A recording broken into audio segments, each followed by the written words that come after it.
Number 9, a bit of summer fashion advice for all you chicken owners out there. Yeah. Throw them in a tutu. Dressing up dogs and cats is so out of style. Now it's the farm animals that need to shine. Not only do they bring a bit of class to the chicken coop, they're also adjustable for hens and roosters of all sizes. Isn't that nice? These rainbow mesh tutus are only $7. Wow. Wow, Those are great. that's a lot of fun. Totes gorge. Yeah, you are right, Patrick. All right, number 8. I'm not sure who this Mark Hamill is, but he tweeted about this. He says, very early in the shooting of Star Wars, the studio execs were worried that Chewbacca didn't wear any pants. They suggested he wear a pair of lederhosen. And these pictures are early drafts of what Chewie might look like, made by Ralph McQuarrie in 2016. The geeks at Star Wars conventions made a bust of Chewbacca based on McQuarrie's original unused pre-production design sketches. He has a crazy face in this version, and of course, Chewbacca ended up being much hairier, and he is still pantless, which is nice. All right. Number 7. You might have heard about or even tasted government cheese. Well, what exactly is it? It goes way back to 1949.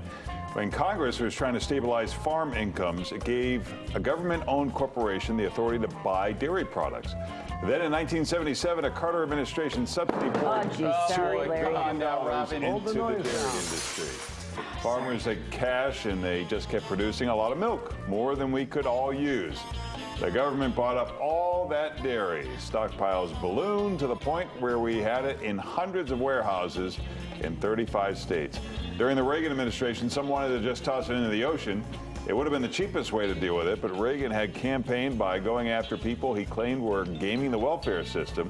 So he proudly proclaimed that he was freeing up 30 million pounds of cheese, and it was distributed to low-income Americans.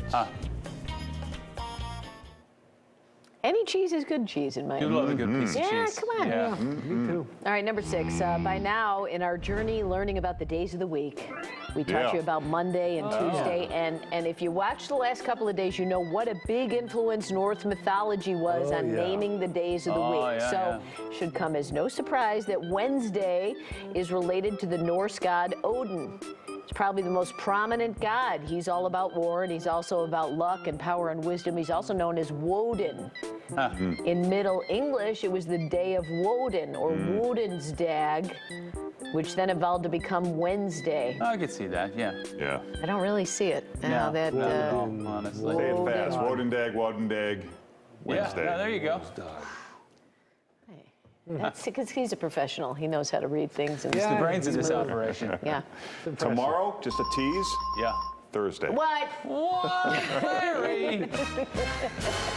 It's good producing. Yeah. It's like you're rubbing it in our faces. I know. He's so good at this. He knows everything.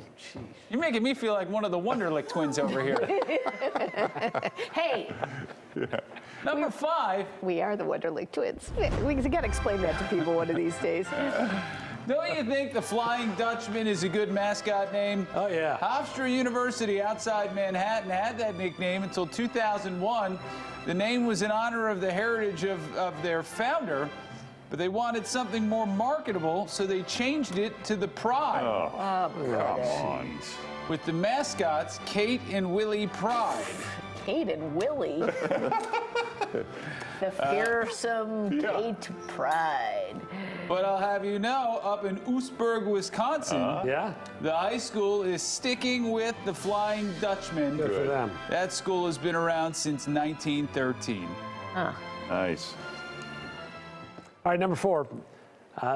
There's my weather graphics. Number 4, this is a really cool thing. It's more for Mark Hamill. Okay. This is from the Instagram account Dice Ideas. Watch what he does. Oh, boy. Oh, brother. Are you kidding? That's a lot of work. It is. Am I lying? Oh, come on, Rob. Come on. Oh, my Lord. There is no way. Look at that. What? That is There. pretty amazing. Yeah, these guys are from the UK. You can commissioned them to take care of the art. You can check them out at Dice Ideas. Wow. That's good stuff. That is amazing. I thought he was just stacking up the dice. I didn't know it was going to be a picture. Lo and behold, wow. it turns into something magical. Number 3, this is how people in Poland role play as Americans. Once a year, this live-action role-playing, or LARP, community comes together to dress in the red, white, and blue. Did they pull it off? Yeah, I think they did. They got it right. Yeah. This is what they think of us. Yeah. It's like looking at Wisconsin right now. Yeah. Wow. Wow, that's pretty good.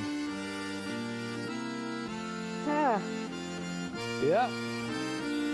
They're not wrong. But you know what's interesting? None of them are dressed like the Kardashians or the Real Housewives. They're going for middle America is their impression of America. They got it.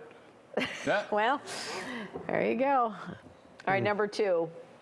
Getting baked could be the cause of breakups. A new study from Rutgers University says marijuana users are less likely to notice problems in their relationship. You think?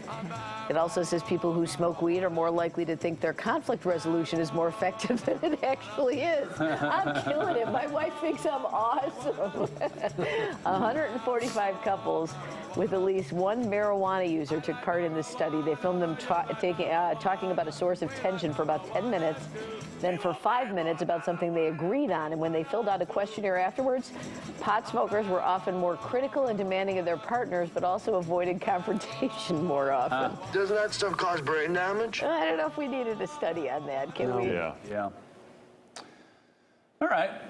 For number 1, let's take it back to I can't read that. Let's take it back to 1991. It was the dawn of the age of the home fitness craze, and what started it all was Three's Company star Suzanne Summers when she introduced us to Thigh Society. Great legs. Thank you. How do you get them? I used to do aerobics till I dropped. Then I found Thighmaster. Every single time you squeeze Thighmaster, you strengthen and tone right where you need it. So it's easy to squeeze your way to shapely hips and thighs. I thought I'd never fit into these jeans again. Thank you, Thighmaster. I recommend it and use it. The secret to shapely thighs is exercising these muscles with just the right resistance. This balanced resistance coil is designed to give Thigh you Society just a typo there? It was Thighmaster, right? Right. It was Thigh Yeah, you're just playing on the play on Thighmaster words. thing. Okay, I thought I missed that. All right. I think we did a story that says she still Owns the rights to still that? ons the rights, still makes money off of this. Yeah, here we go. We got more. We got a lot of script left if you want me to read sorry. it. Yeah. I don't have to. I mean, it's a lot of work for me. Go ahead. Anyway, for years, Summers was looking for ways to capitalize on the show's popularity with branded products. So she and her husband pointed out to executives that Chrissy Snow was really popular. She was like, why are we not selling Chrissy Snow knee socks or snap-on ponytails or shorty shorts? But no one listened, and they also paid her a fraction of what John Ritter was getting per episode. A few years later, a group of investors approached Summers, and the Thighmaster took off. Well, there you are. Sorry, I didn't get to answer that, but Isn't that interesting? That's the I'm 9 sure at 9. she's not hurting. I'm No, sure she's doing great.